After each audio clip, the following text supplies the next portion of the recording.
ان الكيرف يا حبيبي في اول السنه بتاعك العالي اللي كنت بتذاكر جامد جدا وما عادش بتذاكر دلوقتي في نص السنه، ده ملوش غير معنى واحد، انك ما كسبتش حاجه. لان يا حبيبي لما كنت بتذاكر قوي جامد جدا خالص في اول السنه، كانت كل الناس بتذاكر جامد جدا خالص قوي في اول السنه، فما حدش كان بيسبق حد، انتوا كلكم ماشيين في نفس الصف مع بعض، انذروا نفس الصف، محدش فيكم سابق. حبيبي انت هتسبق وقت ما انت تذاكر والناس ما بتذاكرش.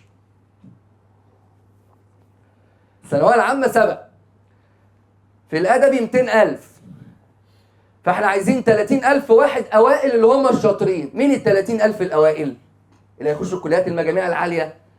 اللي كانوا بيذاكروا في اول السنه دول كانوا 160,000. دلوقتي كله بيريح، فالناس وهي مريحه مين هيذاكر بقى في يناير وفبراير ومارس ويقاوم مغريات الحياه؟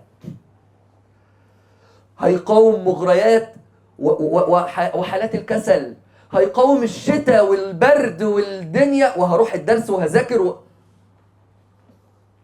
هيقاوم مغريات فكرة اجازة نص السنة. انا مش في سنة فيها اجازة نص سنة، ايفن حتى لو مدرس اداك اجازة انا هقعد اذاكر في البيت. هيقاوم فكرة الصيام ورمضان ختام المناهج، انا هذاكر. انت وانت بتعمل الحاجات دي بتخليك تفرق عن الناس اللي مأنتخة، اللي كانوا شادين حيلهم في الاول. هب بقى الطالب المعجزة بقى اللي هو ما ذاكرش خالص من اول السنة، سبحان الله ربنا بيديله فرصة غريبة جدا. انت واقف في نقطة صفر والناس في نقطة 10 سابقينك، بس الناس اللي واقفة في نقطة 10 دي بتعمل ايه دلوقتي؟ ما بتعملش حاجة معظمها يعني. فانت عندك فرصة تجري والناس واقفين. يا جماعة اللي بيصنع مستواك في ثانوية عامة 3 شهور الترم التاني الشرح.